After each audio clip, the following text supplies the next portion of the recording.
This week's edition of The Realist brought to you with no commercials except for the one I'm about to pitch, which is cool because they're a sponsor.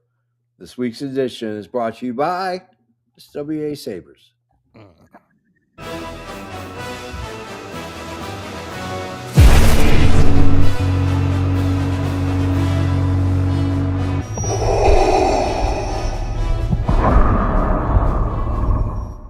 SWA Sabres, the link is down below.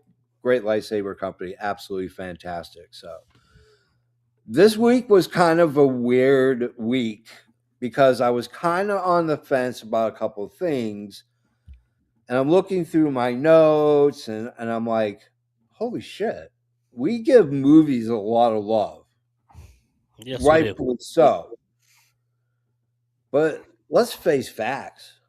TV right now, there's some bad stuff that's out there. Oh, yeah. But there is some amazing stuff that is out there. And we're going to go through the top 10 of the last 25. Welcome to this week's edition, episode 12 of The Realist.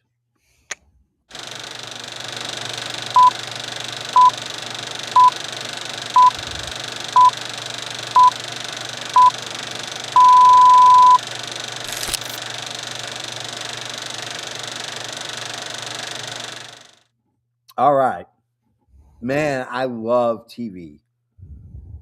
It's a completely different medium, but you can tell cinematic stories in limited series. And some of these series, which aren't really limited, but some are limited because the source material ran out. Yeah. So what we're talking about is TV dramas, but I'm going to go around the horn. My name is James. For those who don't know, I'm a filmmaker. I am an actually working filmmaker. I'm a cinematographer. I am also a video editor. I do a lot of stuff for brands, mostly because brands and marketing sometimes don't know what's going on in the real world of social media. And so they try to anticipate what's going to be cool and they miss it by a mile and a half. It's my job to kind of go, let's go this way. It's like being a good dungeon master. You have to sometimes guide your players a certain way. Nudge them, if you will. And for this week, what's rattling in my brain? Because I want us all to kind of talk about what's been going, things that are hitting you right now, things that are talking to you. Any medium, any media, it could be a book, it could be anything. Right now, I just got turned on to Fallout, which I am so glad that I went and started watching it. Stranger Things finale, I think they nailed it. Mm-hmm. It was epic. I think they nailed it. I think feet flat on the mat. They're right there. You know that Russian judge, that son of a bitch is going to give you like a 9.8. Everybody gives you 10s, but there's always that sneaky Russian. Yep. Yeah. But that's kind of what's rattling in my head. Also, I found this really crazy book. If you have Kindle Unlimited, it is for free. It is called Dungeon Crawler Carl. And it's about this guy named Carl who has to go through a real life dungeon crawl. It is awesome. It is insightful. It's inspiring. Dungeon Crawl. Dungeon Crawler Carl. This guy beneath me. Hello, my name is Rich. I am a avid nerd and pop culture connoisseur, and I am here to look good. Hell yeah. Doing it. What's rattling in your head, brother? Obviously, the Stranger Thing season, a series finale, something that my family and I watched together. So that was a big family event. Something else that we're currently doing and have been doing before Halloween started. We have been watching one of the shows that's on this list, which Yeah. is Supernatural. So that's Yeah. very, very, very prevalent in my mind right now. Yeah. Yeah. Nice, Those nice. Graham's in the house. So what did you It, think about what did you think about Stranger Things? Do you think they nailed it? um, there's parts of it that I like for sure. I'm more surprised that no one major didn't really die. Like that would to me was I was like, okay, well, I didn't. Somebody I thought was gonna die, but I mean, it's fine that no one did. I'm glad that they were able to move on and blah blah blah. Yeah. Um, and I choose to believe that the L is alive, and that's somewhere in like to me that looks like either like Norway or Greenland or something like that. Yeah, Somewhere yeah, maybe yeah. Norse, like that's gonna have that kind of a small village with that kind of a waterfall, Hmm. like, and that's gonna be a land of peace for them, like very Nordic, like that. People don't mess with people up there. Yeah. So, like to me, I choose to believe that it's real. Yeah. I agree. I think she's alive. I think Mike's Yeah, right. because I'm with the I'm with surprised. with the sound generators, there's no way the elk could be able to use her powers. Right. Yeah. And that's what Mike realized, and that's why he went on to say, "This is what we're all doing," and blah blah blah. Yeah. I thought it was I smart. loved it. I loved it. I mean, for me, like I think a good reason why the kids didn't die is because one of them didn't die is because one, you can leave it to be, oh, Elle might actually have been dead. We don't know. Mike could just be Yeah, making shit up right. because they're all dealing with grief because Yeah. someone close to them died. Mm-hmm. Bob, Barb, all B's for by I don't know if the Duffer brothers hate the letter B. Uh huh. Just saying, guys, come on. Maybe One of the you greatest heard it love here first, songs. guys. Yeah, the letter B. One of the greatest love songs ever created by a rock and roll band, Beth. I Ooh, hear you calling, but I can't come to the phone right now because me and the boys are playing. That's all I'm saying. I know, right? Kimmy, go ahead. Tell them Uh, who you are. I'm Kimmy. I am an avid series watcher. So I have never seen Stranger Things, but I wanted to wait for it to be done Yeah. Okay. so that I could watch beginning to end because there's nothing worse for me than getting hooked on a series Mhm. and then having to wait. Like me and the How husband, that it's a binging.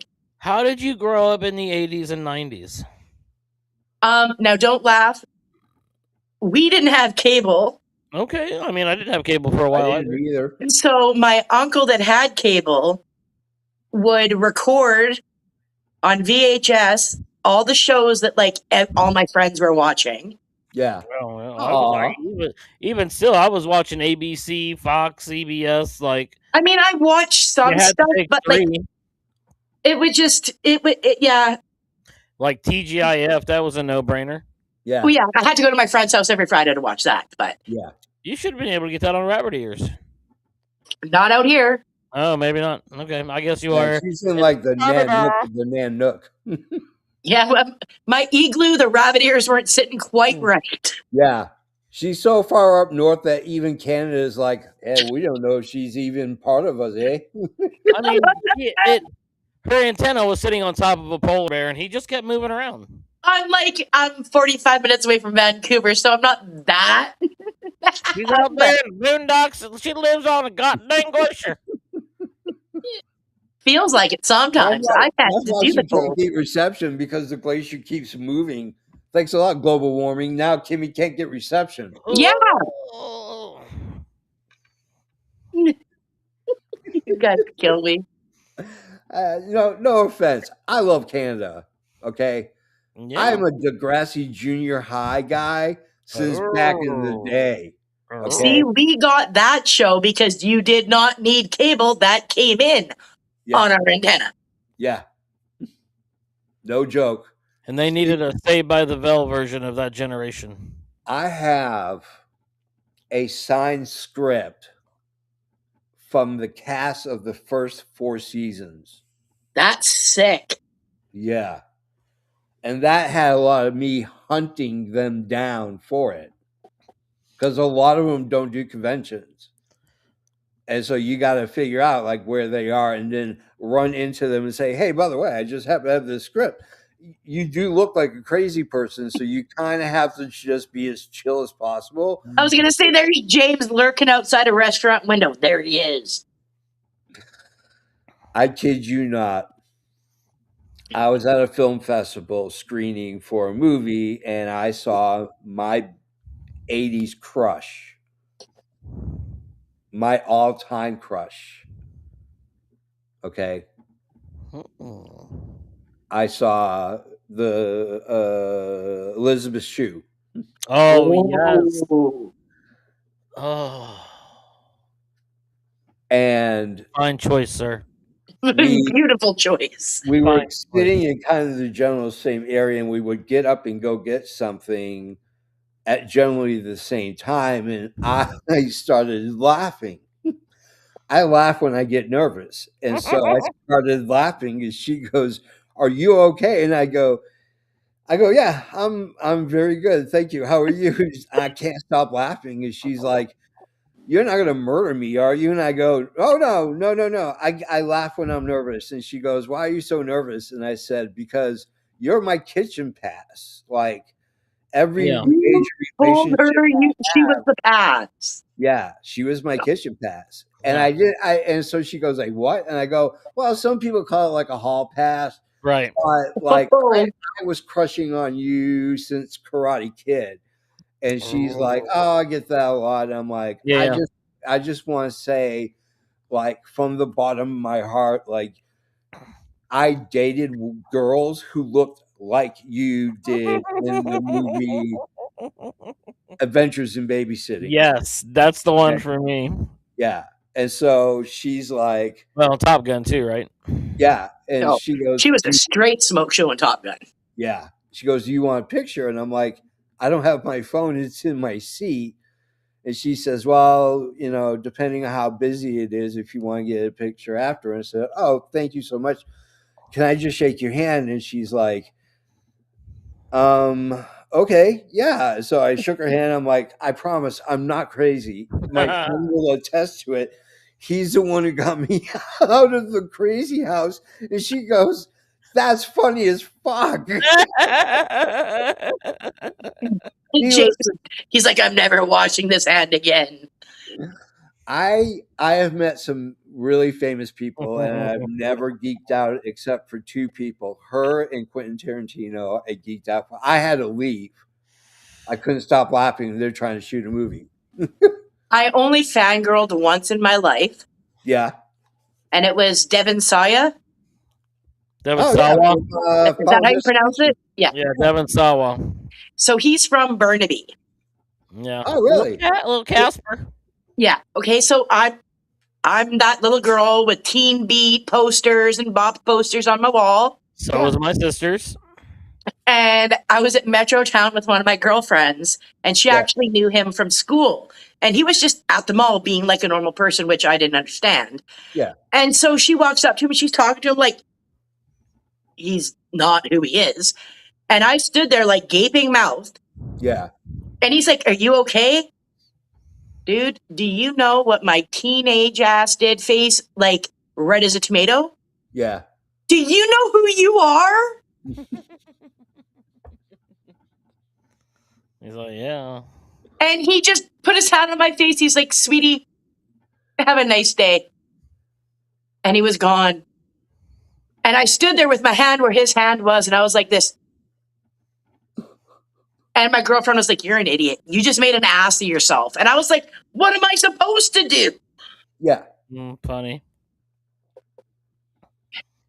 I couldn't even talk to Tarantino. I walked on set as a guest of one of the producers, filming in Knoxville, Tennessee, and they yell cut, and I go, and I always wait because I know how a director is, and he gets up and he's a producer, by the way, on this, not a director, but he walks by, and the friend of mine who's a producer grabs him and says, "Hey, Quentin, this is James, this is Quentin Tarantino," and I go and walked away. And Quentin was like, "James, it's okay if you want to talk to me. I'm a human being." And I couldn't deal with it. My ADHD just shot out, and I was just it was either that or pass out. And I sat in the car, and I drove home and sat in the car for 6 hours in this like state of whatever. Yeah. Anyways, oh Mind equals blown. yeah, Literally. there is a movie that I watched. This is also what's been rattling in my head. I couldn't remember it at first. But it's called Come Take Her Away. It's a Slovakian film, so it's subtitled. Right. Basically, this mother confronts a demon, and the demon says, "You have a choice." And she says, "You can let me have the child until she turns 18. She takes her to a cave that is blessed, so the demon can't come in. And then it goes haywire. That And sounds already too haywire for me. it is dark. It is intense. There is guilt and shame. This movie is just amazing. If you really like elevated horror with some gore, and not a lot of gore, but just a little bit, You need some sometimes. check it out. Apple rents it for $4.99. YouTube rents it for $4.99. Amazon rents it for $4.99. So That's definitely not in the Kimmy wheelhouse of things. yeah, it's a super intense. It's based off a book. I'm reading the book now. The book is hard. Like, it's hard to read. Is the book in English? Yeah, it is in English. Yeah. I'd probably read the book before I watch the show. Because No. I can't do like reading the graphic stuff isn't bad because I mean if it gets too much, I can just kind of like scan over and be like, okay, here goes. Oh, I'll send you the link on Amazon. For the book? Yeah. Sweet, thanks. Yeah, it's a hard read. It's grisly as fuck.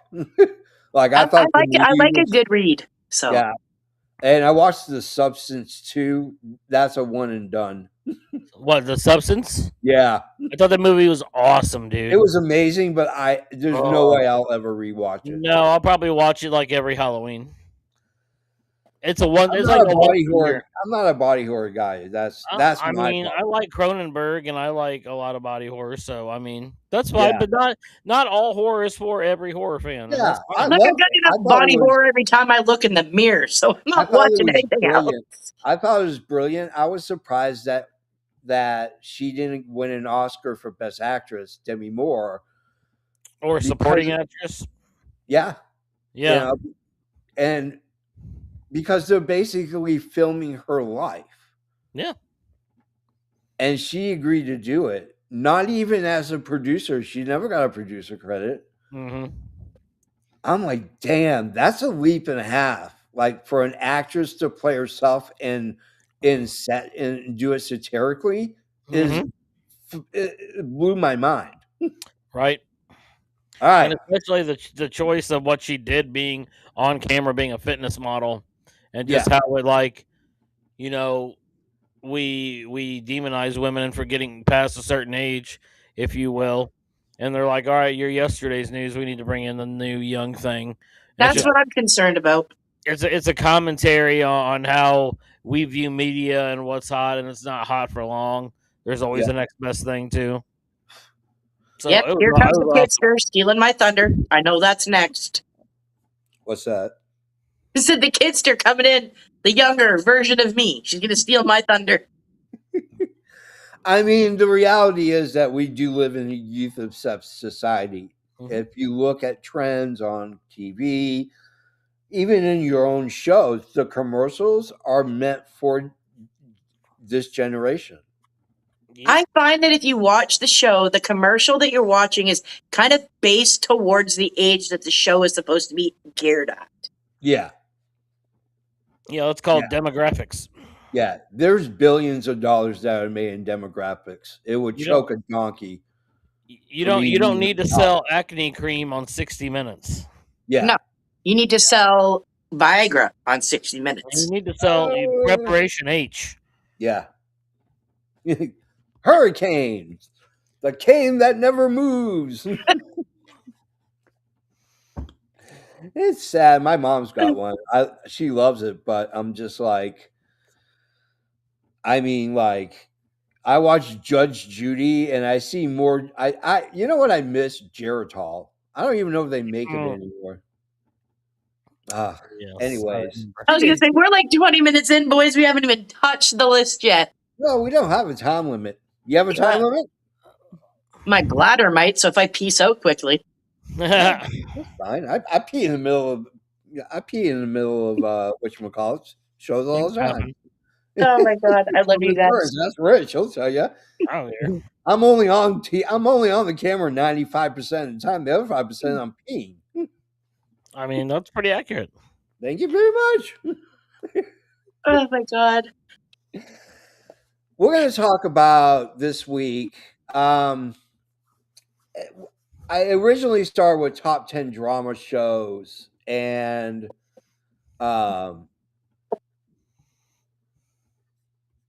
yeah, it was weird because I wanted.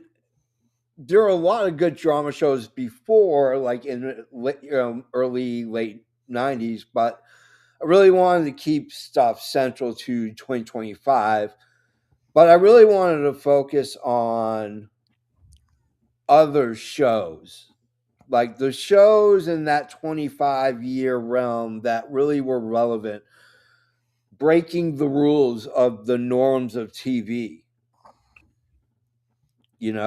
Breaking the norms of storytelling. A lot of these shows have very distinct anti-heroes for a reason. And sometimes the bad guy is the center of it all. I think on the list there's quite a few of those. Absolutely. And one of them is our number one. Yep. So, talking about TV, I guess if you really want to start, my suggestion would be to start with number 10, because number 10 seems to be the most logical one. And if I could find it, I will show it. There we go. This is a Joe special. Yeah, for Joseph Graham out there, buddy. Yeah, I mean, we got a comment. No, I haven't. Anyways, so Jag, I'm not a big serialized show guy. Like, Criminal Minds intrigues me just because of the intelligence of it. Yes. But what Jag did was Jag turned anything that had to do with military and had to do with the military, or had to do with law in the military and all this other stuff like NCIS and then their brand. They all owe it to Jag, dude. Yeah. In fact, most of your FBI show, your cop shows, you could thank. Well, you can thank Law and Order. They were the original one. I was gonna say, not for lawyers and cops. Like, it's a little different there. I think that goes back because you even have like Starsky and Hutch back in the day, and you had some were satirical like Chips or whatever. But you've always had Peggy and Lacey. I've Yeah, but always when think it you've came already to had military shows, but for the military part of it, absolutely. Yeah. Go ahead, Joe. It exploded. I mean, what do you think about Jag, Rich? So Jag was one of those shows that I would catch in passing on like a Saturday afternoon, Yeah. watching like TNT Network or something like that. Um, but you have to realize this show's impressive for a couple of reasons. One is what JFB was just referring to. Another one is that this show ran for 10 seasons. Yeah. Like back then, shows didn't run that long. Yeah. Like it that was a major achievement to run 10 years on a major broadcast. Yeah. So, and then you have a lot of people in the cast who end up becoming like bigger stars or do a lot of things. Catherine Bell has Yeah. been in a ton of stuff. John Jackson, that I can see here on the cast, has been in a ton of stuff. And just lots of people from over the years. You can't even, and they all just go on to do more stuff. Yeah. That's like they have a tree that they created, and the episodes that I saw, I always enjoyed. I like Catherine Bell; she's like a favorite actress of mine. Yeah. My wife also watched Army Wives, which is Yeah. kind of closely related, but she's in that as well. Oh, okay. Um, and so I kind of would watch episodes of that as well. Um, but overall, I think it was like I said, it's kind of a groundbreaking show in the fact that it brought like the military aspect into it, and is a lawyer show at heart. Like it kind Yeah. of like maybe faded more into something different later, but initially it was a lawyer show. Like, and that's what I always remember it as. Yeah. Joseph Graham, I had a massive crush on Catherine Bell. Who didn't, and who said it stopped? Yeah. Because yeah, she's still a nice looking lady. She's the They hot do. one. I only watched like 3 episodes of Jag. They just Yeah, don't. And they were random Saturdays where I'm just flipping through the channel. I'm like, there's nothing on. Let's catch an episode of Jag and see what that's what I'm happens. saying, dude. Well, the thing is, if you watch the opening scene before they get to the first break, and you're invested, you will spend the rest of that Oh, episode watching that. They've yeah. got you at that point. Yeah. And that's happened to me, and I've wasted hours on shows that I'll never watch again just because I'm like, well, what the hell's going to happen to that lady now? Yeah. Well, I guess I better watch the next one that's going to be on here because it's on syndication. A lot of these shows have that notoriety because they were on like cable access and stuff like that. They're reruns, so you can watch them at odd times during the day. I love it. Yeah. All right. Kimmy, what are your thoughts on Jag? It was like a hybrid of Top Gun meets A Few Good Men. Nope, Okay. not A Few Good Men. Yeah, A Few Good Men. Yeah, The if lawyer you show. can- The movie. that's Yeah, very that's right. pertinent. Yeah. Yeah, okay. And then I think the big shift after 9/11, Yeah. they became more of a rip from the headlines program. Yeah. Mm. So, and I think the fact that they showed like how the military handles all things in-house Yeah. and how they deal with it, Hmm. I think that in itself kind of explains the show for me. Yeah. Joseph Graham agrees with you. Yay, Kimmy doing her research. I might, you know what? I might go ahead and search the interwebs and figure out which streamer is streaming Jag, and probably Paramount, which I won't get. I won't ever get. It doesn't. I looked. Is it I not? looked because I was gonna buff up on a few episodes of everything that I hadn't watched, but you can't even buy an episode. You got to buy like the season, and I'm like, I ain't doing that. Really not? Well, here, anyways. Yeah. Well, I mean, I don't know what kind of weird shit you.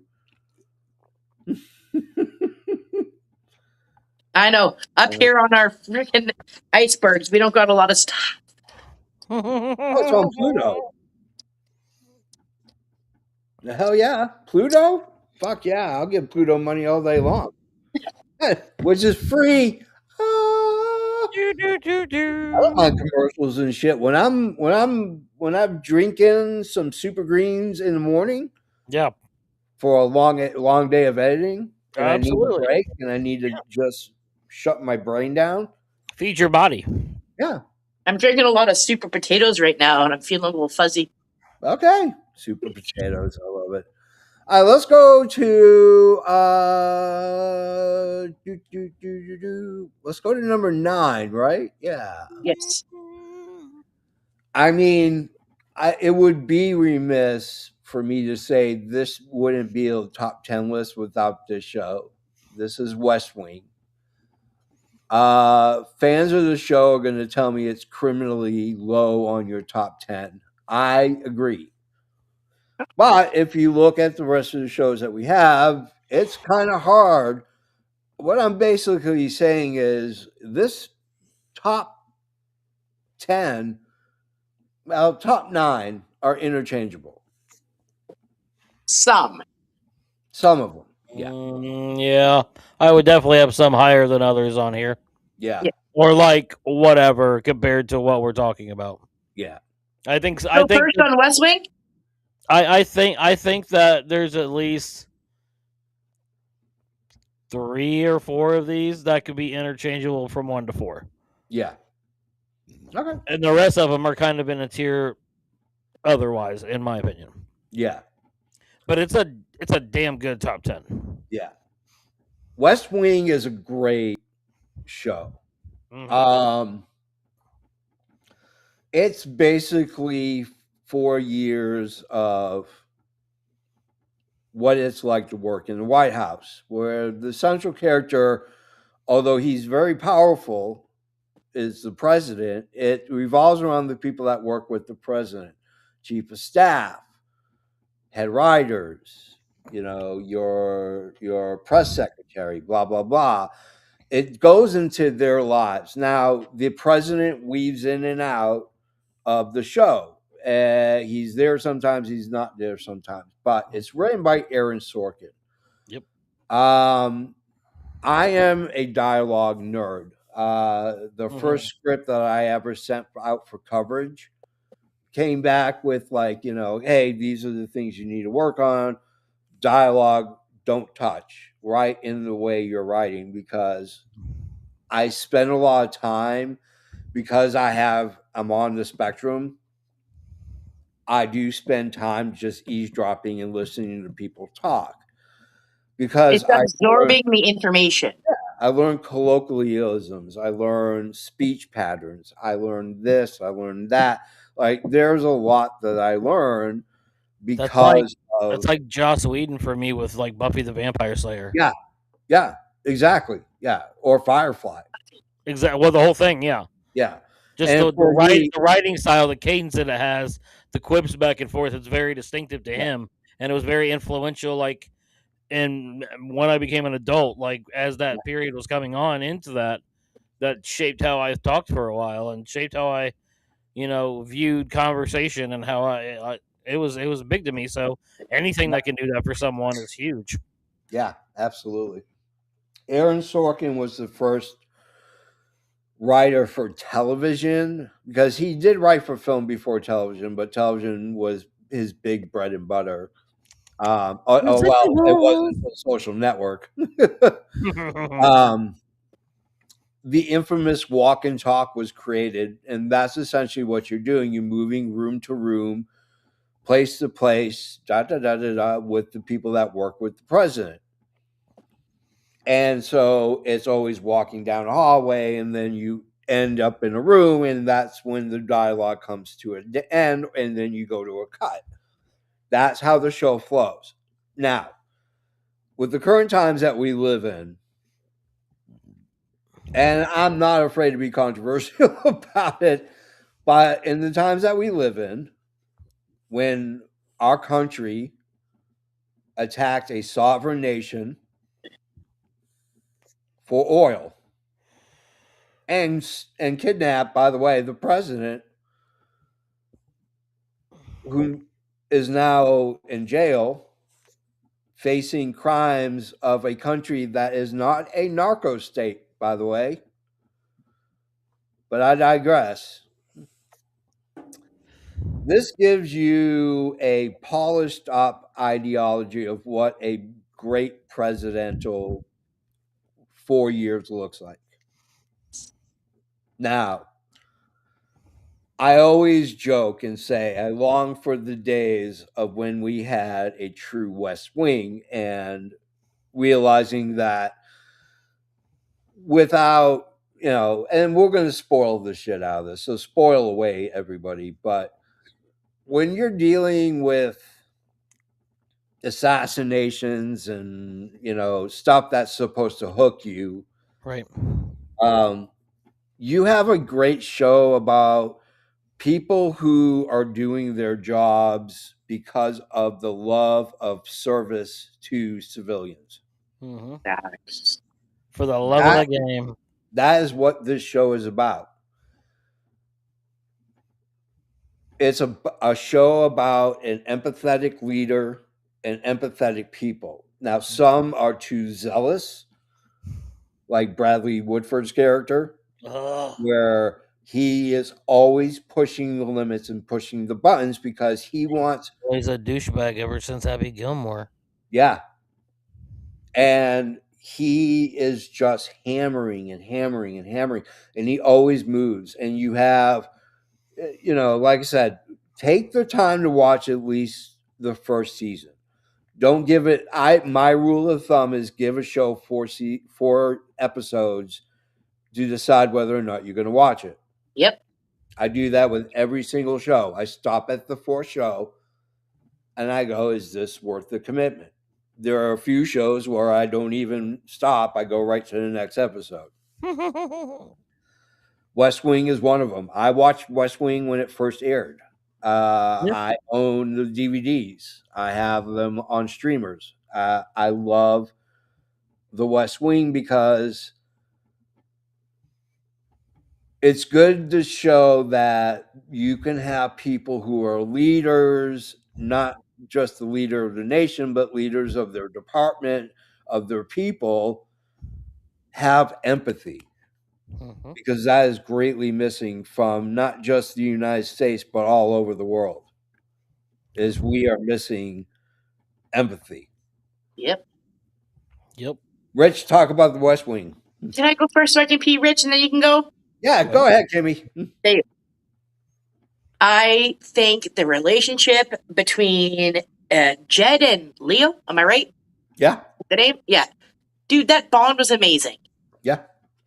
That bond was absolutely amazing. And I think that it, like you said, I'll touch on the same thing. It portrays what a good president and stuff, like in that area, it could be that way and it should be that way. Yeah. And I think that's why the fans resonated so much with it, especially during its time. Yeah. Because politics haven't been good for a long time. Yep. And it showed what it could be. Yeah. And I think that's why it impacted the culture so much as it did. Yeah. Okay, now we can go about it. Go, Rich, go. And I think, in all honesty, a lot of what's going on politics right now, that I know Democrats. I'm a progressive centralist. I do not agree with conservatism as it is right now, but I do believe that there should be fiscal conservatism in dealing with your own life, and Sure. that pertains to the government as well. But I know Democrats who swoon over this show because they believe that that's really going to happen. Right. And it's not. There is no such thing as President Bartlett. Rich, what are your thoughts on West Wing? Yeah. West Wing was it was like the first time you had that sneak peek inside of the White House, what you felt like. You had that inside access back. And you have to remember too that it debuted in 1999, right? Yeah. So it ran from then until 2006, had 7 seasons total. Yeah. Right smack in the dab of that is when 9/11 happens. Yeah. And that changes the game. Yep. Because everything in every form of media in America changed after 9/11. 100%. And so you get a little glimpse into the before and then into the after. And I think also why this show resonated so well with people is that during this time, people for the most part weren't that distrustful of the government. Yeah. They weren't distrustful of scientists.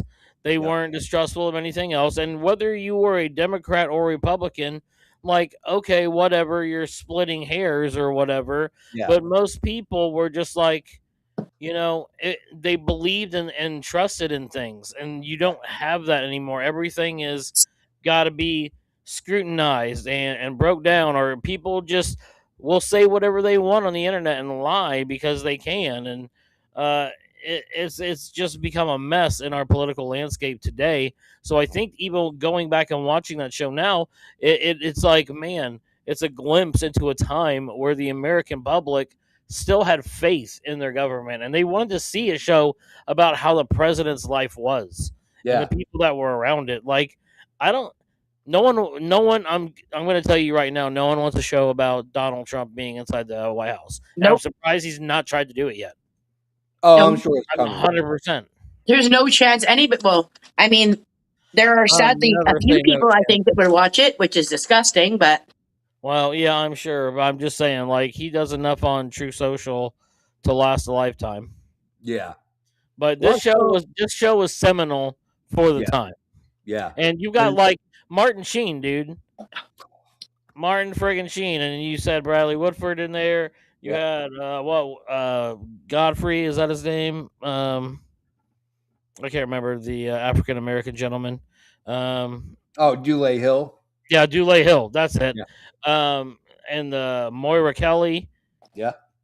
So there's a lot of star power that went along the way, and like Allison Hannigan was on there too, right? Yeah. She played C.J. Perry. Yeah, exactly. So like a lot kind of launched a lot of careers too in a lot of aspects. But overall, like very important show, very well regarded show. Yeah. You ever want to get a laugh from Allison Janney? All you have to do is go to her and say, "Let's do the jackal." That was the joke going on, and so she gets a laugh out of it. I don't know if she loves it or she's just laughing. Like, if I laugh hard enough, this jackass will leave. I was gonna say I don't see me meeting her anytime in the future, but I'll put that in the bank. Yeah, exactly. Let's go to number 8. Number 8 is Sons of Anarchy. Kyle Sutter is the creator of the show. He cut his teeth on the show The Shield. Yep. I didn't know that. Yeah, he wrote and directed several episodes and became a producer. And then they kicked off Sons of Anarchy, which is branched off to the Mayans right now, which I've not watched at all. Nope, I won't watch it. Yeah, it's too much motorcycle gangster stuff. So, but I like my motorcycle gangster stuff. Well, you go first then. Oh, are you kidding me? This show is go for it. It's important to me. I love it so much. You want to know why? You want to know why? Why? It's because you're a hillbilly. It is because I'm a hillbilly, and I'll accept that. And Kimmy is family to me, so I'm allowed to say that. It's such because I'm a hillbilly too. Okay, I live in Hammond. I know that's like weird to you guys to hear it, but I'm like a block away from houses of people that wear other patches. And it is, I think it's the first time in a TV show that I see it depicted as close to, well, not here, because I don't think we're as crazy here, but in the States for that. Yeah. And I got so attached to the characters, almost as crazy as I am with wrestling. I'll say that. Yeah. And the brotherhood that is shown and the commitment, I'll say the commitment of fans, because like I was in the fandom stuff. I did all the groups, I did all the chats, I did all that. People were getting the patch tattooed on them. Yeah. Now that's commitment. Yeah. Yeah, I get that, and I'll back that up later. And I mean, I'll tell you first of all, it was weird to see Peg Bundy Yeah. as a biker mama, but her voice is beautiful. I know that she lent her voice to a lot of the songs in the show. Yep. And I'll She's say she's married to the creator. yes, which I found out like I didn't know until I started like looking stuff up after like being like I'm dead serious a fandom. I should have worn I have a Sun hoodie. I should have worn it tonight. But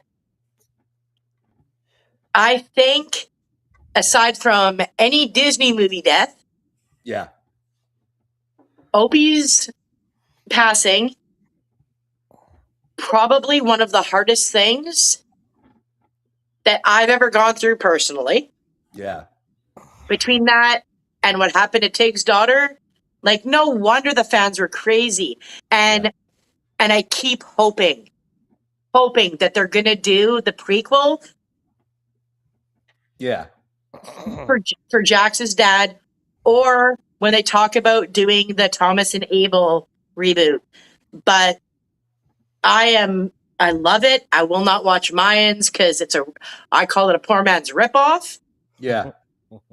But oh my God, the Sons of Anarchy mean a lot to me. Yeah. Okay. Rich, lay it on. Put the icing on the cake. Oh, here we go. Sweet cherry on top. Let's go. So, like, A Sense of Anarchy was obviously a very cult show that had a lot of following, and it dealt with a certain culture, which was bike culture. And I have known some people through when I in my late 20s and early 30s. You know, I was in the bar scene a lot. Sometimes those were dive bars, and a lot of bikers would be there. You know, I'd be there for karaoke or whatever else. And so you get to know people over time, and some of them are like really the nicest people, and then there's some really rough ones. Like Yep. you get a mixed bag sometimes. But this, to me, it kind of revitalized Katie Seagal's career, Yeah. 100%. and it showed she could be a legitimate actress Mm-hmm. that could do serious stuff, which was cool. It launched Charlie Hunnam into absolute superstardom, into thirst trap of the week. Yeah. Oh, yes. For millions of women across Yeah. the globe. Just thirst trap him all the time. Just want pictures of him with a shirt off. Might have been a screensaver a time or two. Right, exactly. I'm sure that happened for a lot of people. But it wasn't afraid to go there. Yeah. And I think that was the cool part. And overall, it was just like a really good show. I didn't watch it a ton. It's not something that I really know much about. But I know that the people who watched it, we've had discussions about it, and they've told me like what they were passionate about, and like especially bikers, what they thought was right, what they thought was wrong. Like a lot of them said they don't think Katie Seagal's character should be able to say that much. Yeah. There's a lot of sexist undertones that No. go with it. But Opie's death, like that guy, he always plays characters where something bad happens to him. Mm-hmm. Like Remember the Titans, he like gets the car crash and is paralyzed from the waist down. Yep. Has to go in the Special Olympics. Like here, he's like tragically murdered. And Walking Dead, he gets killed. Spoiler alert. But he's a great actor. He's a good singer. Yeah. Great performer overall. Kind human. Yeah. And so to wrap it up, this show meant a lot to a lot of people. Yeah. I still to this day call new people probies. That's NCIS for me. Yeah, this show came to me at a very weird time. I was going through a separation. I was away for a month, and outside of working on myself, I start binge watching Sons of Anarchy because my brother-in-law is like, "Hey, you really need to watch this show. It's a great fucking show." All right, I'll watch it. So I start watching 3-4 episodes a day, 2-3 episodes a day, and I'm telling you, that shit is fucking real. I love it. There are a lot of amazing documentaries about bike culture and biker club gang stuff. Yeah, the MC, they do a lot. Yeah. It really, there are some great documentaries out there. Go watch them because I think it helps you appreciate what Kyle Sutter did for this show. Because the realism is that he was entrusted with being inside a biker gang to understand the going on, and obviously some of it is elaborated for Hollywood, They but did have real members on the show as well. yeah, yeah, Yeah. absolutely. So, uh, Kit Wagner is great. He is amazing in it. Walton Goggins, who is a freaking collaborator with Kyle Sutter, is in it as well as a transvestite. Ron Perlman puts on an amazing performance as the head of the MC.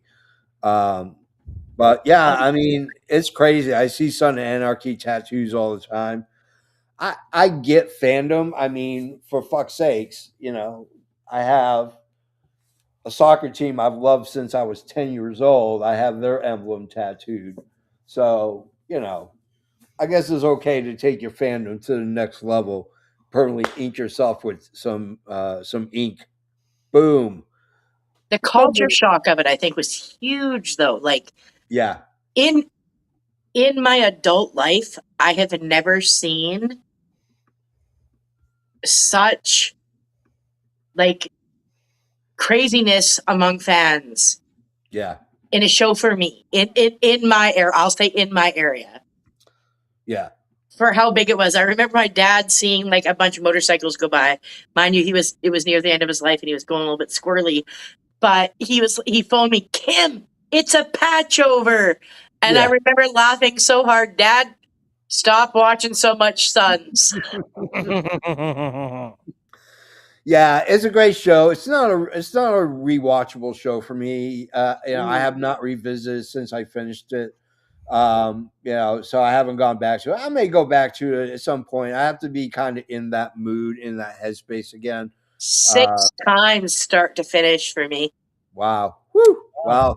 I'll That's beat you on dedication. quite a few of these. So Yeah. let's go to number 7. If it wasn't for this show, you wouldn't probably have gone Sons of Anarchy. Not in the least. The Shield. It is a cop show, except the cops are corrupt. Yep. The fucking cops are corrupt. Rich, you want to go first? Yeah, sure. Hit me with the Shield.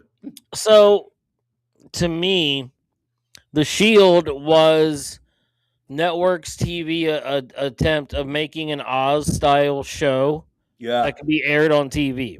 Yeah. So that's the basis of it, and it deals with like L.A. County, like in Farmington, known as the Farm. Mm-hmm. That's where everything goes down. And Michael Chiklis is like this corrupt cop. Like there's all these drugs, there's all kinds of things going on, and it gives you a glimpse into the gritty side of things. And it's like, he was critically acclaimed for his role, in this show. Like, yep. That was something that, like, it was a career defining role for him, and he's gotten so much work out of things from this alone. Yep. But it was just one of those shows that really embraced the grittiness. Yeah. And that's it's called one of the best shows of all time for a reason. Yeah. I've talked to a lot of cops who say that this show is pretty realistic. Right. When you're dealing with the politics of being a police officer, because there is. And and I think that it's going to happen most likely in your bigger towns and your smaller towns. Yeah. Oh yeah, absolutely. What about you, Kimmy? What are your thoughts on the Shield? I will say that the full circle moment of this show, the fact that they tied in the first goddamn episode Yep. was freaking gold. Yeah. Absolute gold. Yep. And like you said, there wouldn't be half the shows that there are right now without that, because they broke the glass ceiling. Yeah. 100% they did. Yeah, the reason why you have grittier cop shows is because you have The Wire. Not The Wire, because you have The Shield. Yeah. Yeah. 100%. When you want to get down and dirty and gritty, because not a lot of shows, especially cop shows, take on corruption except for an episode. Oh no. Yeah. It's a good. Oh. But the fact that they're as bad as the guy that they're chasing, yeah, is insane. Well, as they said in one of the first seasons, he's a walking Al Capone with a bat. It was a badass show. Yeah, one episode, they're interrogating a pedophile, and Chickless comes in with a book and a bottle of whiskey. He takes a swig of the whiskey.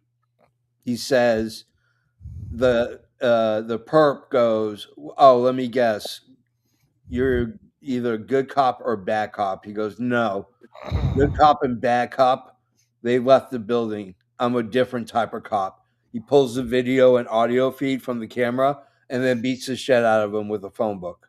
Well, I think that's how everybody should deal with people like that. Yeah, I agree too. Hillbilly roots. Yep.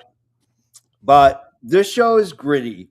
So gritty that it has a very bad cursed past. It's a cursed show. Michael Jace, who played the black cop, the main lead black police officer, shot and murdered his wife. He is currently serving life in prison in California. Jesus.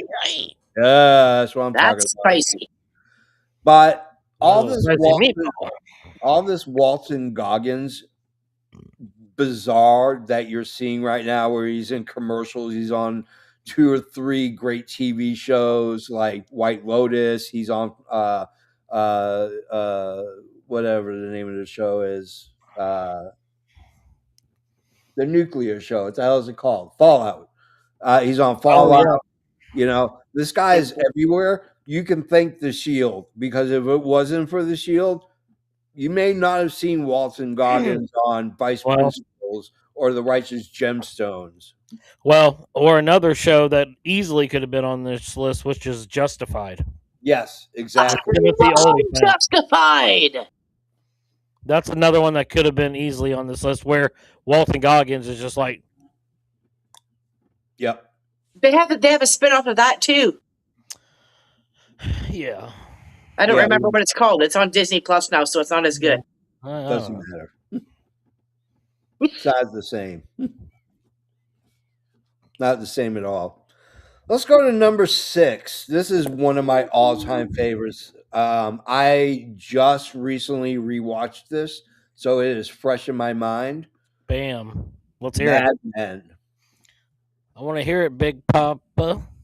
Here we go. Anthony Weiner is the one who created Mad Men. He cut his chops on an HBO show called The Sopranos. He crafted a stylistic, style-centric show set in the 60s in Manhattan with the largest advertising firm in New York City. And at the center of it, even though it's called Sterling Cooper for Roger Sterling and Burt Cooper, Don Draper runs that ad agency. Nada goes in, nada goes out without his stamp of approval. This man walked in while Congress is investigating cigarettes for cancer, Bad decisions.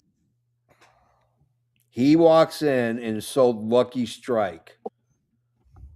No, our tobacco is not bleached like the others. Our tobacco is roasted. Yep. It's toasted. Gently over low coals. And that's what Lucky Strike went with. In reality, they went and Yeah. said, our tobacco is Well, see, the thing is, toasted. like they smoke like chimneys in Korea, but they Yeah, don't die of cancer because their tobacco is pure. There's a process that ours goes through yeah, that makes it that way, and the tobacco companies back in like the 30s or 40s yeah, tried to remove that, and people stopped smoking yeah, because they So didn't do I like need the to taste. wash my smokes first? No, I mean it's different. It's a process of how you prepare the tobacco and what you use yeah. in it. But How you anyways, age them, that's how you age it, and then they add chemicals to it and all this other stuff. so But basically we chose the cancerous kind because we thought it tastes better. I'm yeah, gonna put that out. Out. Feel guilty. but I love this show because Shame, Kimmy, shame. you get Don Draper, and I love going to I love going into a show with chaos Hmm. and an oh shit moment. And your oh shit moment comes in episode 3 when we found out that Don Draper is not his real name because he took it from a guy that was blown up in Korea. Hmm. And That's then harsh in those times. and you start finding out his backstory and his demons all through this season. Why he can't keep a wife, why he's got to sleep around, why he's always consumed with work. This man is perfect, and as narcissistic as he is, okay, because he is pretty he's an isolating narcissist. The man is brilliant at what he does for a living. Yeah. Rich, go ahead. So this is not a show that I know a whole lot about because I didn't like have AMC. I think is what I played on Yeah. at the time when it aired. But I know that this is like hailed as one of the most like historically accurate for visuals in terms of set design and clothes and stuff Oh, like that. Like they made it super accurate, and I know that the show is very much a play on like the boys club aspect and the chauvinism that was the 60s. yep. And you also have it in a time where starting like it's based starting in 1960 and it goes through 1970, so it's like a 10 and a half year from March to September Yeah. or November. um, you have this evolution of where TVs were finally being brought into mainstream homes for the first time. So Yep. advertising was hitting an all new time, an all new high. And so it's almost like the what the stock traders were of like the 90s and the early 2000s. Like that's what advertisers were. They were the one who were raking in the dough. They Yeah. were the one who like flooded your TV screens and your billboards and Yep. everything else. So this show was very much shown like it shows the rise of that, but it also shows the chauvinism Yep. that of the time. It's very period accurate and everything else Yeah. like that. It launched John Hamm, Oh God, yeah, it did. like Sterling Cooper. Like guys, he becomes a lot of, like it launched so many careers from this show as well, and it's one of those time period pieces that I think a lot like people probably overlook, but doesn't get enough love. Yeah. It brought back fashion. Your suits are tailored like they were in the You're 50s. stealing my comments now. I have that on my. All right. All right. Well, I was going to say one other thing.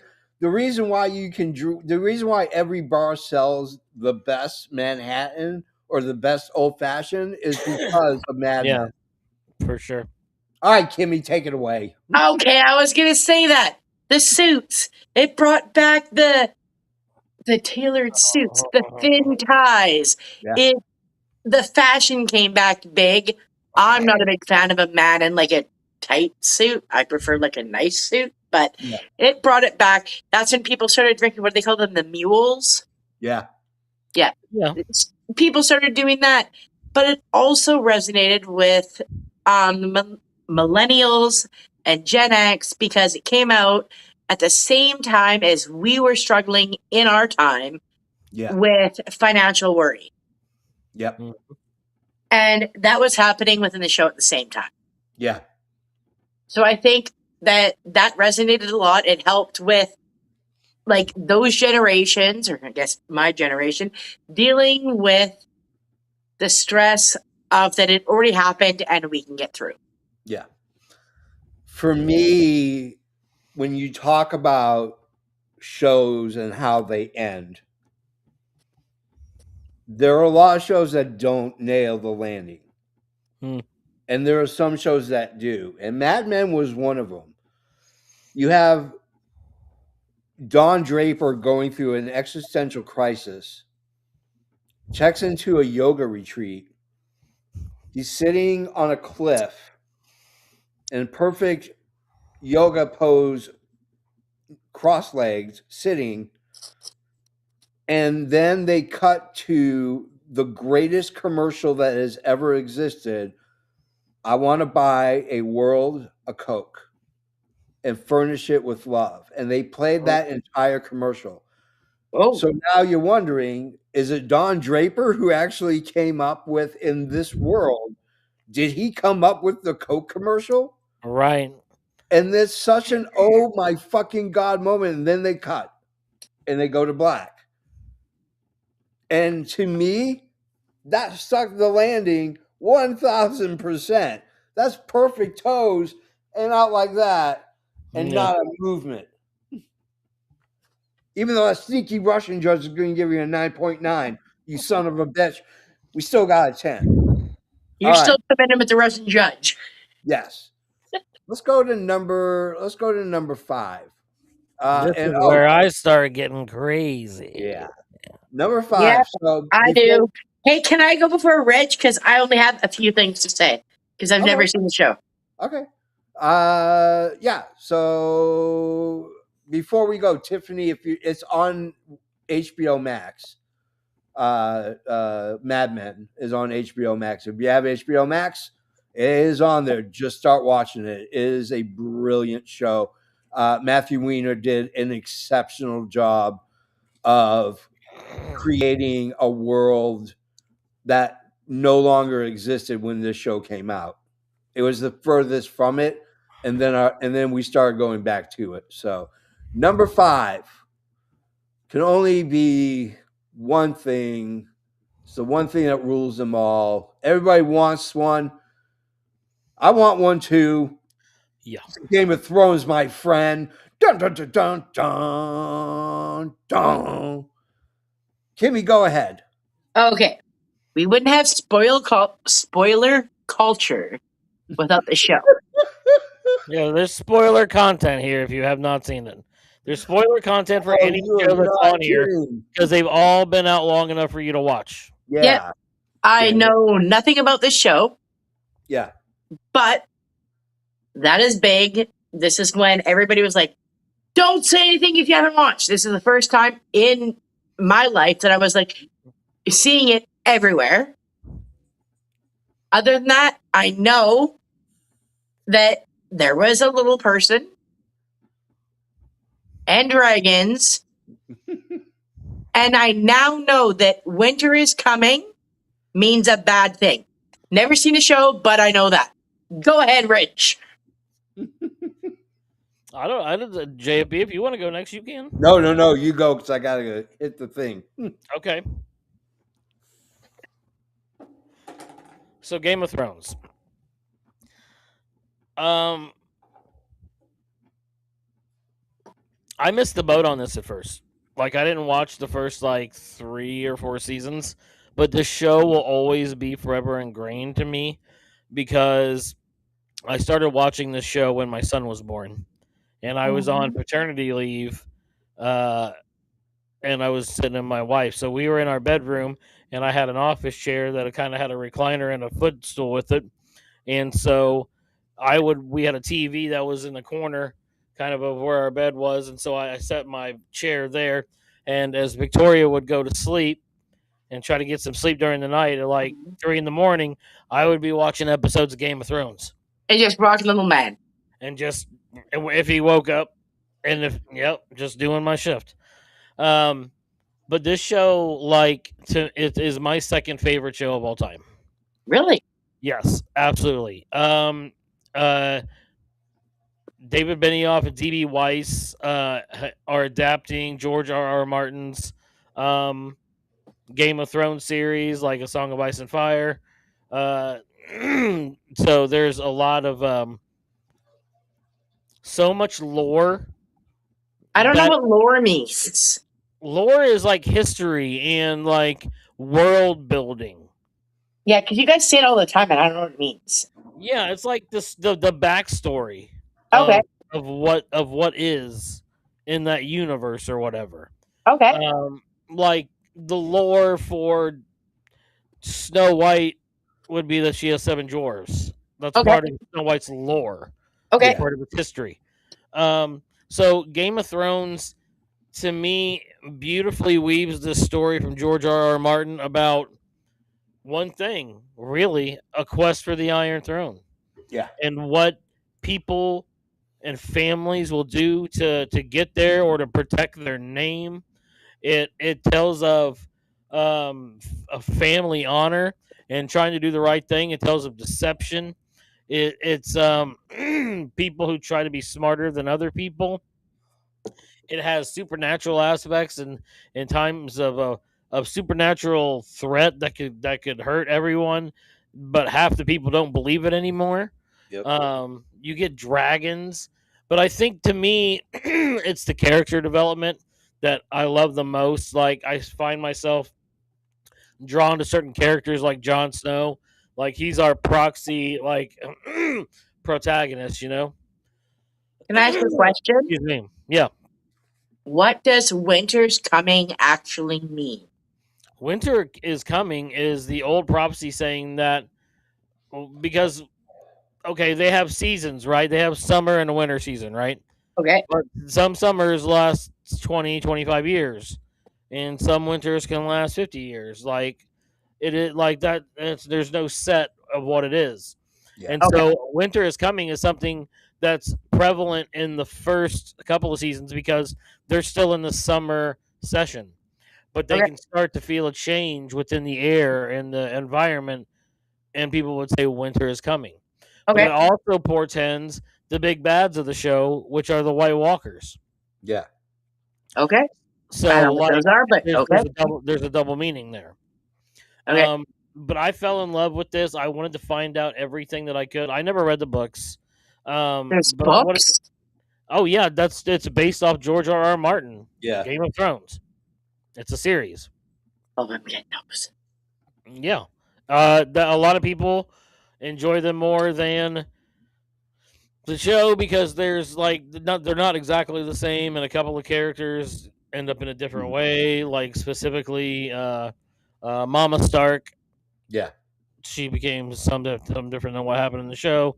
But following the different families and the lineages and like the prince who was promised, like that kind of stuff, I was so into it, and I could not wait when it was like coming up. Whenever Sunday night, I was there ready to watch after like season 4 because I was, like I said, I got behind. But then after that, bam, I was there, and every week in between felt like torture. Yeah. That's why I say I don't like watching things until they're done, dude. And the fact that you only get like 10 episodes a season and then like 8 and 7 was just like, oh, why can't they all be like 4 hours long? Yeah. But the relationships, the arcs of the characters, especially the Starks, the Targaryens, and what's their faces, the god dang Lannisters. Yeah. Man. And then Tyrion Lannister, crazy. Like Lena Headey, crazy. everybody, like, I could literally talk about this show for probably 4 hours. We could do a whole show about this. But it is, like I said, one of my top 2 of all time. I love it, and I'm about to rewatch it again. You know that on my notes, 19.3 million people watched the season finale. Yeah. 19.3 million people That's a lot of folks. tuned in to see what happened. I'm going to admit, for me, it took me 6 tries to get through the first episode. Oh, don't tell me that, because I want to try to watch this now. No. First season is, I'm not a fantasy guy. For one, I'm not big into fantasy. Me either. And for me, it just felt too which is weird because I love Dungeons and Dragons, and that's basically what the show is. The show is basically a Dungeons and Dragons campaign, to say the least. Yep. But I got through the first episode and said, and this is actually what created the 4-episode or cut it loose. So I went through 4 episodes and I stopped it, and I took a day to think about it. And I called one of my friends and we were just bullshitting. And I told him, hey, he asked me how far I got. I said, I'm on the 4th episode. I just finished it. I'm not sure if I'm going to go through. He goes, give it another 2. I said, all right. And I was hooked immediately. And I blitzed through, and I was like you, Rich. I didn't get in until the last season. Oh, wow. So about 2 months before the last season, I went through, and it's hard to binge Game of Thrones. It's great and it's compelling, and there are link episodes where you basically are going to watch the next episode. There are quite a few sprinkled out throughout it. So for somebody that's never watched, if I start from the beginning, will it be hard to watch beginning to end? So the problem I had with it is because the world building that they have already built, it's like you're being dropped into the middle of the shit. You took the words literally out of my fucking mouth, JFB, that was in my brain. You get dropped into a situation that you don't have any idea the players or what's going on. But if you read the books first, is it easier? No, don't read the books. The books are heavy and they're not worth it. No one wants to read a 1,000-page book. I read all of Harry Potter, so what's the difference? Well, Harry Potter probably equals up to 1,000. One of his books is like what, 900 something pages long? Never read them, don't know. Yeah, they're like yay thick. They're like yay thick. Like about like so is it, honestly, because you both know me now, is it worth me watching? Yes. But give it one season. Don't give it a couple episodes. Get through the first season because a lot gets thrown at you in the first 3 episodes. And I say a lot, I mean it's like somebody walked up to you and gave you like 50 full, big, large binders of just paper saying, start reading, start figuring it out. So I'm going solo then. It won't hook the husband. I think he'll like it too. I think he'll like it too. This is the thing. You watch it through the first time, right? Yeah. And if you decide, if you like it, which I think you will, you'll eventually watch it again. After that, the first season is so different. Yeah. Because you see everything now from the outside looking in of what it goes to. And I've realized that once I watched it through the second time, the first season became so much more enjoyable because I struggled to get through the first season as well. And I was like, I don't know about this, man. Everyone's on hype and I don't know, blah, blah, blah. And then this season finale happened of 1, and I was like, okay, I want to know more. And so it's going to take a bit for him to be like, okay. And then after that, it's utter obsession. Yeah. That's what it kind of gets like when we start watching things. He's all like, I don't know these people. He gets all confused. And I'm like, first of all, it's the first 3 episodes. And it takes about 4 episodes for him to care about a show. Yeah. Dude, I have a He's, House he- Targaryen flag that I have in my office on my door.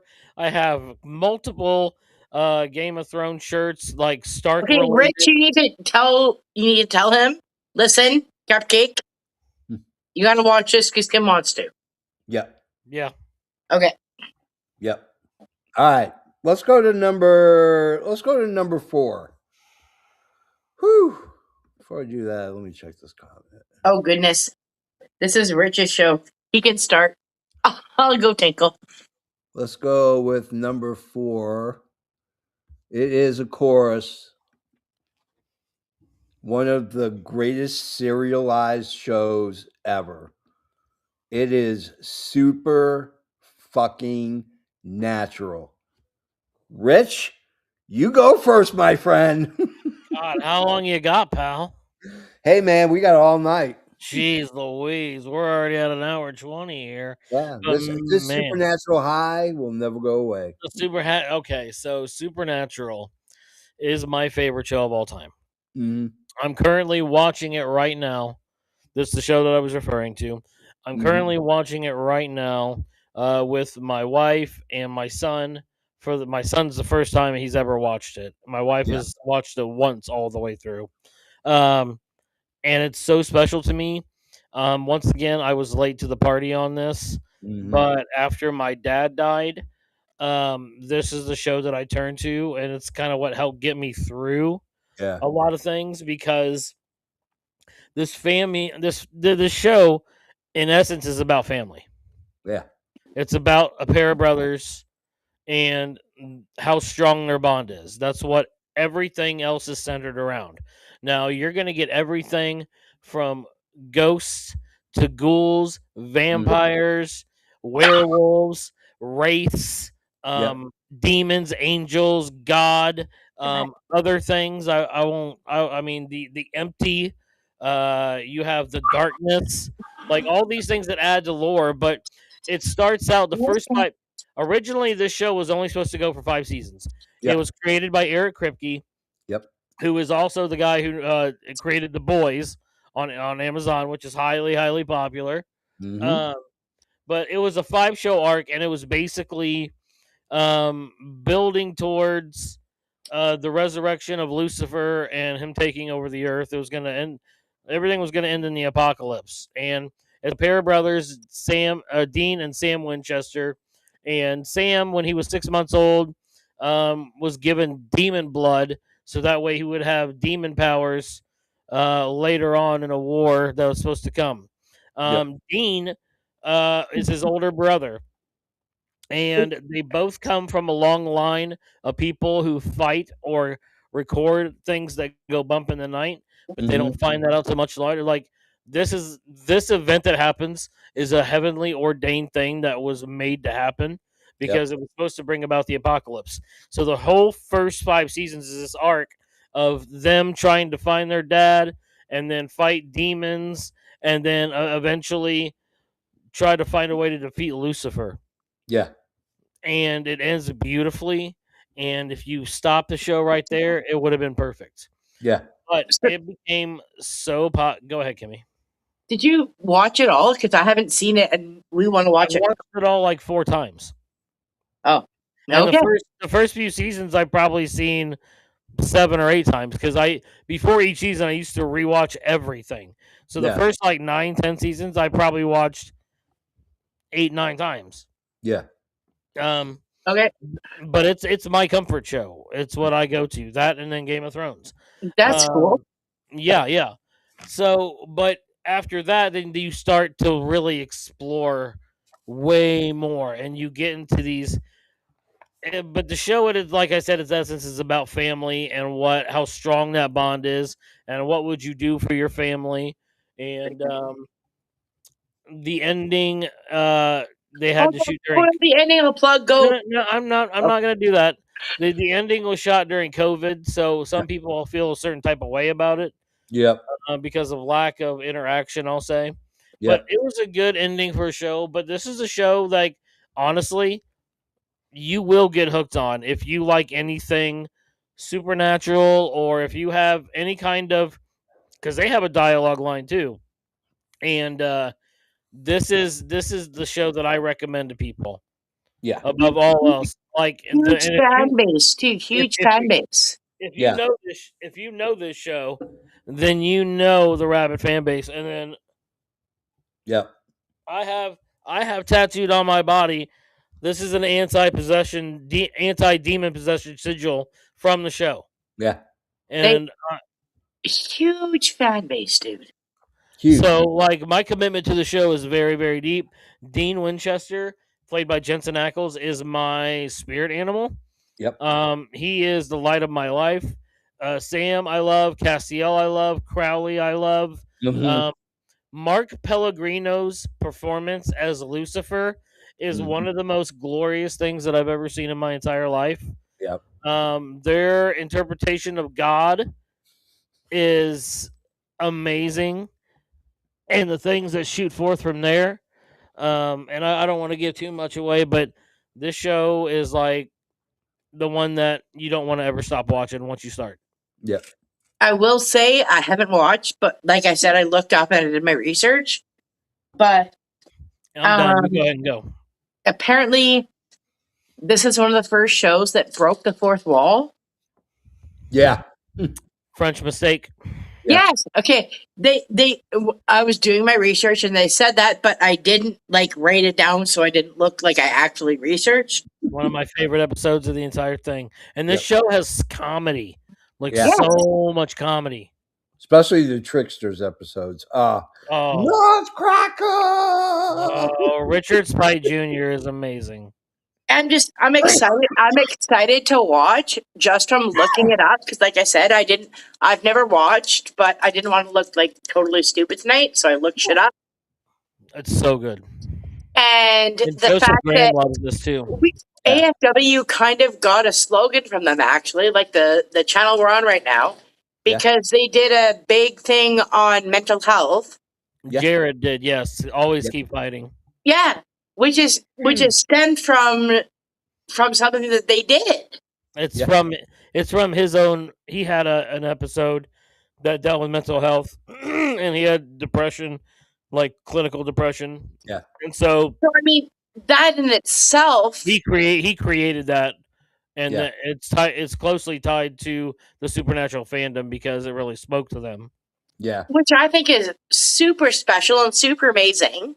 Yeah. And I think that in Absolutely. itself needs to be talked about. The fact that when they talk about mental health and they're like starting a whole slogan about it and their online presence, I mean, that's solid. Yeah. Absolutely.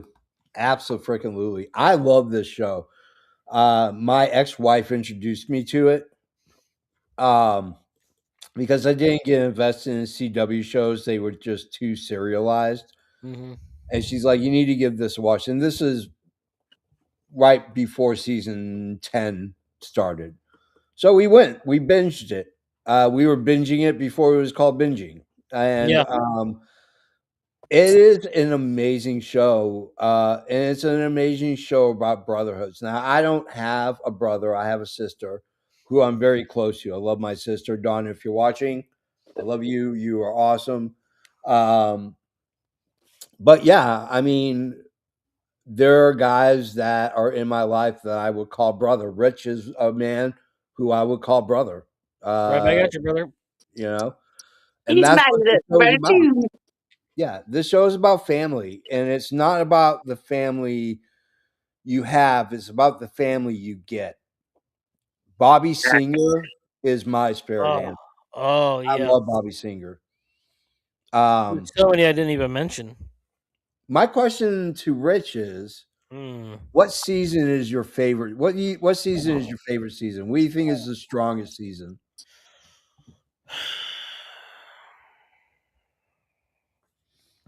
That's so hard because I would say that season 5 or season 4 are probably the top two. But I think season 7 is underrated. Yes.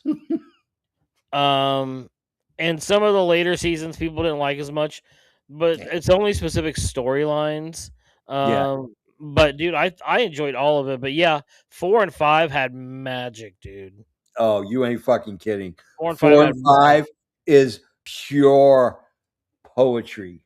My favorite episode is one of the Tricksters episode, and tied with the Scooby Doo episode. Scooby Natural. Oh wait, no spoil. There's a Scooby Doo episode. There's a Scooby Doo episode. There's They no become- spoiler. they- They talk they about be- Scooby Doo all the time. They become a part of the Scooby Doo cartoon.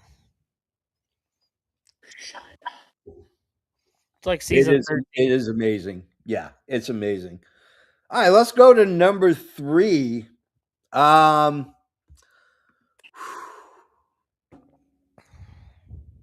This changed my life.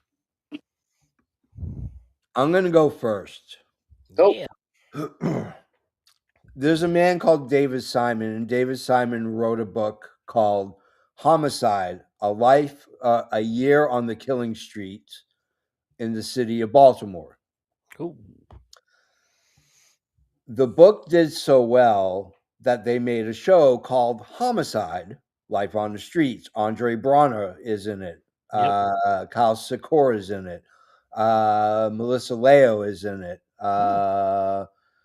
You have Richard Belzer. You have an amazing Yaphet Kotto is in it from Alien. I could go on and on, but we're not talking about that show because it came out way before 99 to 2000. But David Simon wrote a good number of the episodes and got connected with HBO. And HBO said, "What do you have that isn't The Wire?" And he said, "I've been working on an idea with my writing partner called The Wire." And what The Wire is about is every season is different. Season 1, it's the drug trade that's going on in Baltimore. And how do you take down the kingpin of Baltimore? And that's the whole series. Series 1. There's no episode of the week or monster. There's none of that. You're getting a consecutive concussive story, start to finish. Season 2 is about the dock and stuff coming in, drugs and stuff being sent out that is stolen. Season 3 is back to the drug trade. Season 4 is about season 3 and season 4 is about the school system and how it's a pipeline for these kids to go out of school and right into prison or doing or selling drugs and being in a gang. Season 5 is about the media and the newspaper and its role that it plays in reporting about the crime. This is one of the greatest shows of all time. Any person will tell you, if you say, "Hey, what do you think? Have you ever watched The Wire?" Then somebody says yes and ask them how great it is. They tell you it is the greatest show on TV ever. It is my go-to show when I need creative inspiration because you deal with politics, you deal with bullshit, you deal with red tape, paperwork, all this stuff. One of my good friends, his dad is a murder police in Boston. He's retired now. Yeah. And a homicide detective, and he has told me that The Wire is probably as realistic as you can get of what it means to be a homicide detective in a city that just can't stop the killing. Yeah. And it is just an amazing show. So well acted, so frustrating, so relieving, so inspiring. It contains any and every emotion. You get angry, you get sad, you get mad, you get pumped up, you get hope. That hope stabbed. And then stabbed by a shank over and over and over again until you can't stop feeling it. Whew. Okay, Rich, it's your turn. Okay, so you threw me for a loop here because I have number 3 as Law and Order. Yeah. So I've never watched The Wire, so I really don't know much about it. I know that like you said, like I think you put it pretty well as someone who enjoys the show, so I'm gonna cede my time. Yeah, I changed the order and I texted the group later than when I actually changed it. So Oh, I see that now. yeah, Oh, my bad. Kimmy, talk about The Wire. Oh, I can't because I did my notes before I see That's them. fine. I love The Wire. I tried, James. If you're looking for a great cop show that's as realistic as it gets, with Okay. some of the most passionate acting and the most infallible and perfect people who are the police, who sometimes just bumblefuck their way into solving a case. And the culture, if you know a Wire fan, if you walk up to him and go, shit, they're going to know that because Right. that's Clay Thomas, baby. That's a senator and the state senator of Baltimore. And you deal with politics quite a bit, you know? It's Bubs. The character Bubs is the most tragic character in TV, period. Oh. Bubbles is a homeless heroin addict who tries to do the right thing. And sometimes life kicks him down, but he keeps trying, and then he keeps trying. And I don't want to ruin it because I think the two of you would absolutely love The Wire. Mhm. It's on HBO Max. If you Yep. have a subscription, if you don't, I think they got like a free 14-day. Watch the first season. This isn't a 4-episode. It is a slow burn. Mhm. You have to pay attention because there are like swerves that come out of freaking nowhere, and you're like, "Whoa, what the fuck?" Sounds awesome. Yeah, you're gonna love this show. You guys are gonna love this show. So let's go to number 2.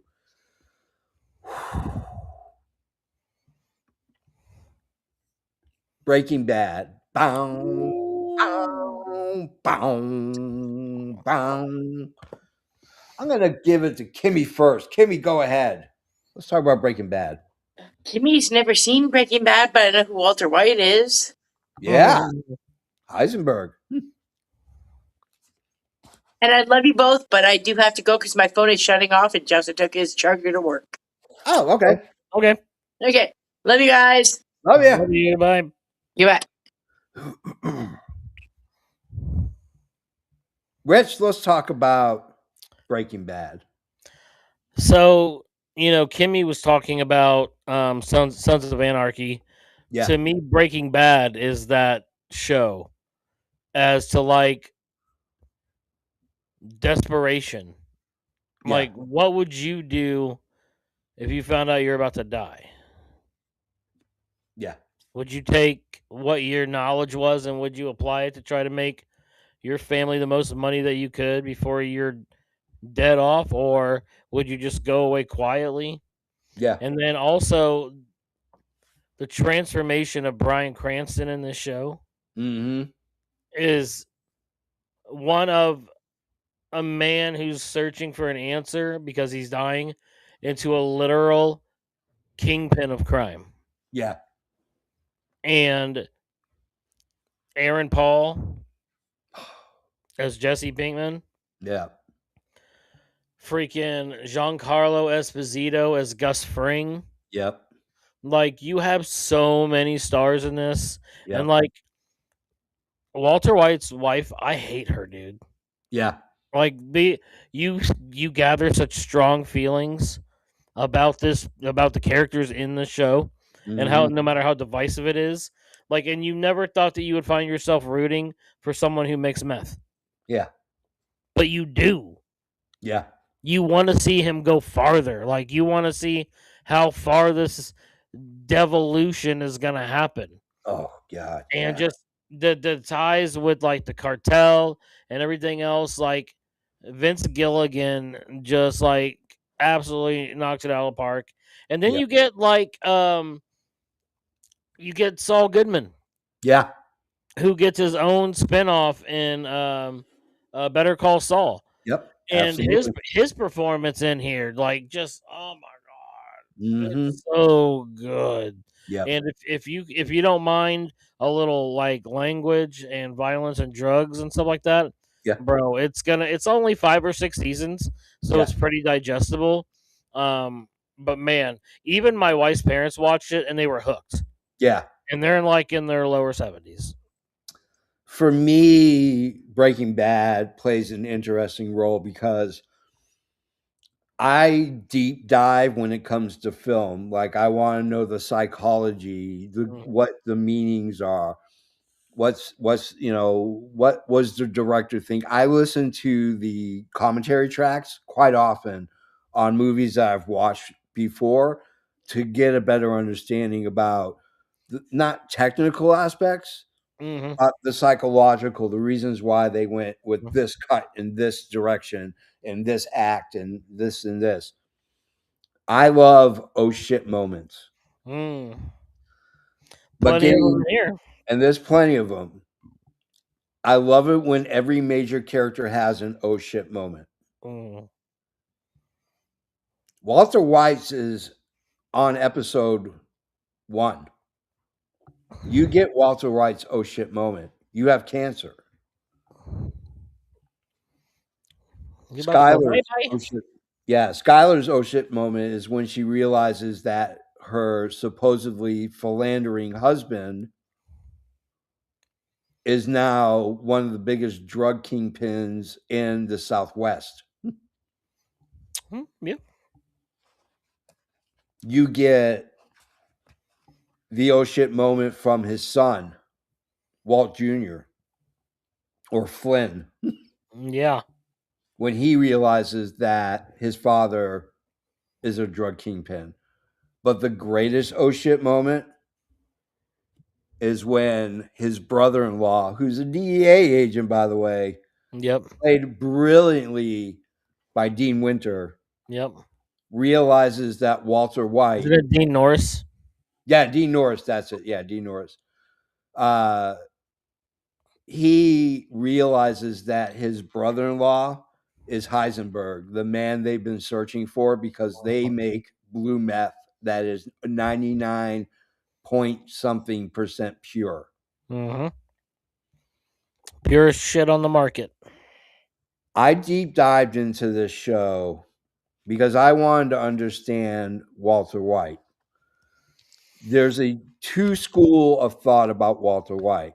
Walter White became Heisenberg and then became evil because he had to support his family. He was always doing this for his family. Mm-hmm. I'm in the school that I believe Walter White has always been evil.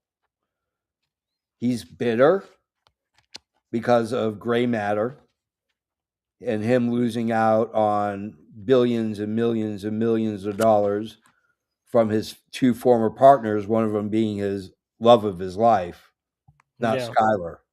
Right. But I feel like he is evil personified when he basically plucks out Jesse Pinkman, a boy, a kid that he knows he can manipulate, and tortures him for 6 fucking seasons because he doesn't want Jesse to have fun. He calls Jesse a junkie. He demeans him. He knocks him down and then builds him back up. Yeah. And he always knows the way to get to him is with money Yep. and pride. Many times he said, "Hey, there are people putting out inferior versions of our product." But all the dirty work is not done by Walter White.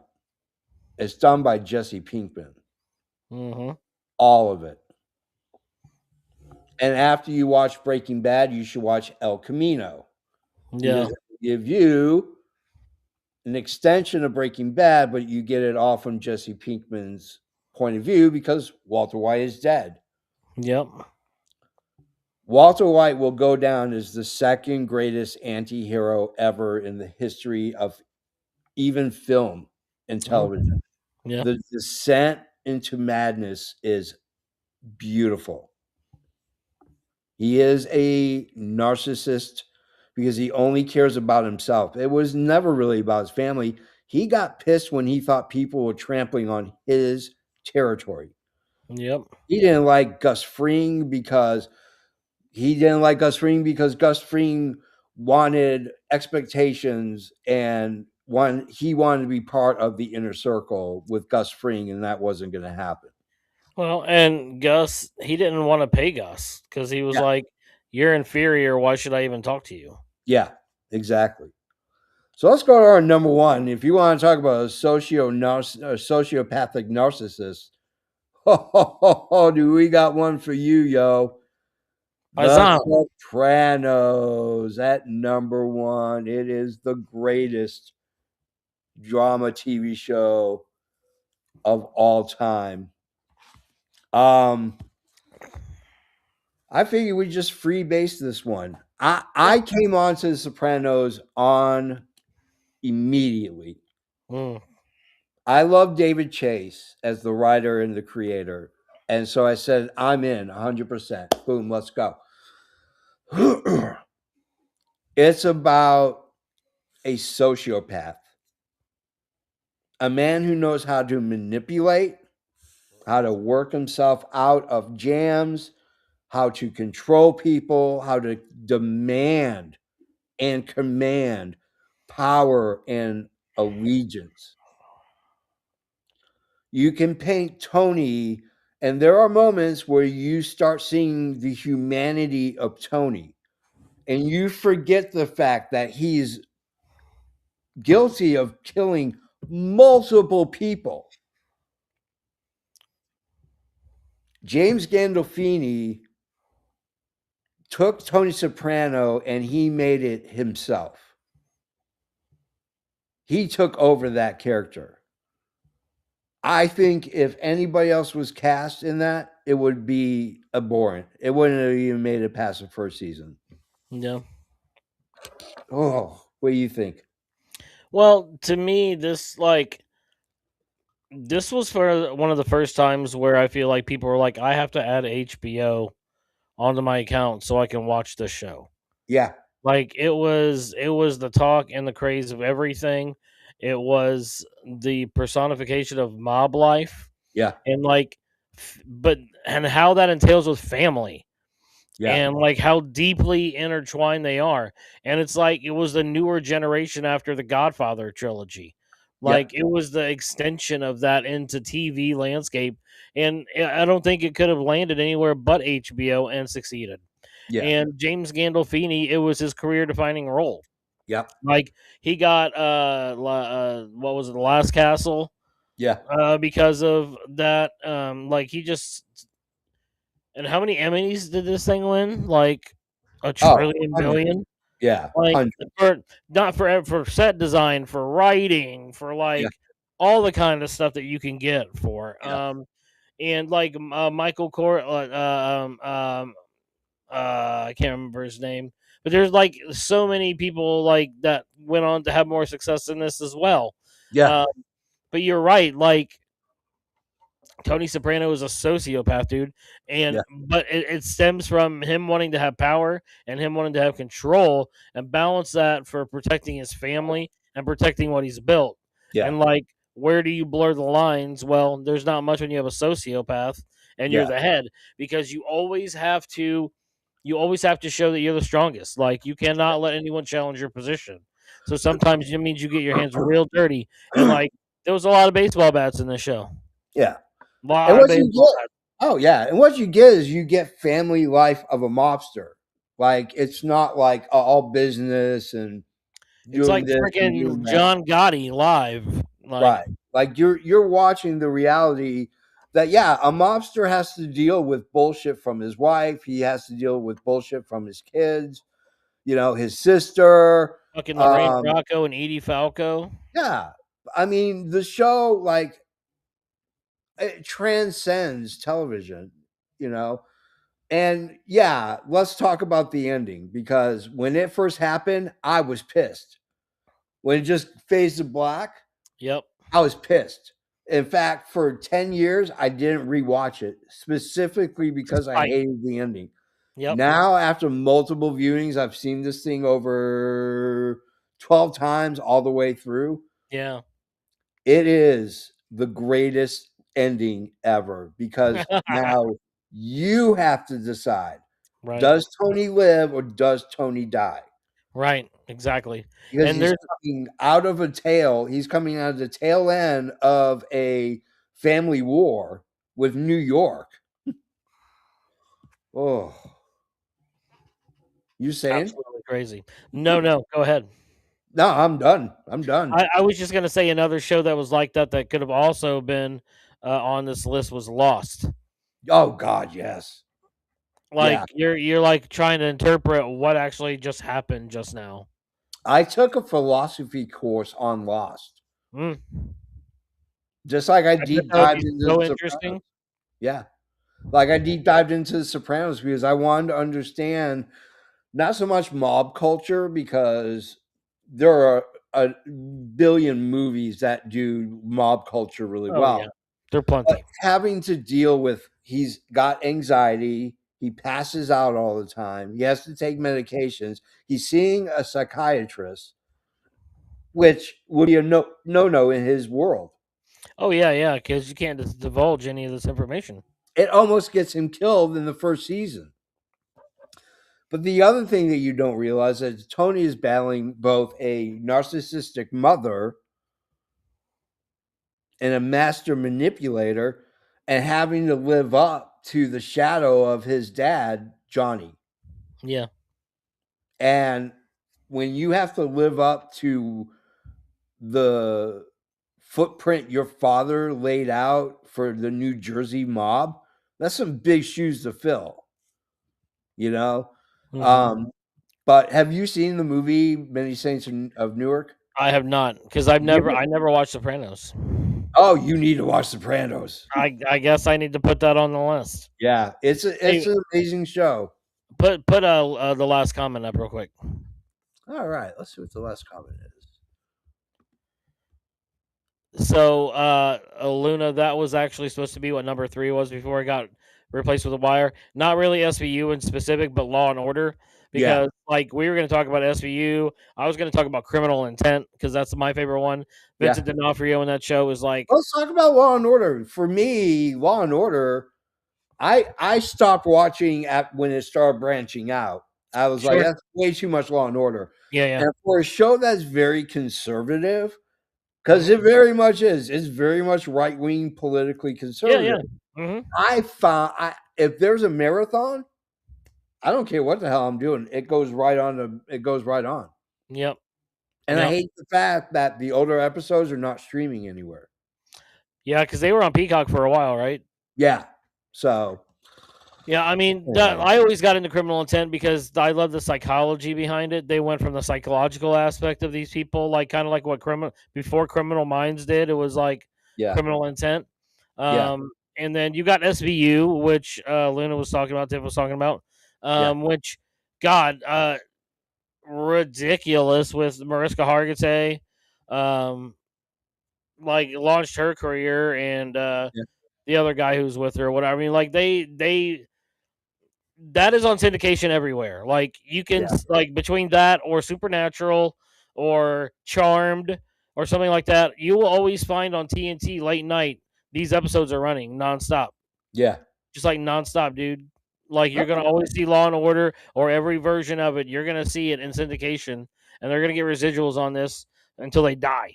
Oh, Dick Wolf. Dick Wolf lives in a like fortress. Yes, Dick That man Wolf is is a one of the richest men wealthy man. in Hollywood. Dick Hmm Wolf. Wow. Well, man, thank you for joining me tonight, Rich. Absolutely, dude. I'm always down to talk about some movies and some Oh TV man, shows. I don't know what we're gonna do next week, but Mm. I will. I will. What you have an idea? Go shoot. Um, No, I'll think about it. I think there was some that were rattling in my brain. Okay. But yeah, I'll think about what they were and I'll get to you. Okay. Hell yeah. Let's do that. Let's communicate. Let's Yeah. keep the lines of Communication. communication open. Listen, guys, it has been a blast. I love doing this show. I love talking about film and I love talking about good stories and great acting and all that stuff. So until maybe what, next week? Yeah, probably. Yeah, next week. No, not next week. Maybe the week after. I think we're going Okay. to do it every 2 weeks. I'll let you guys know Yep. in the It'll be comments and on soon. the page. But we'll see you soon on the cutting room floor. This was The Realist.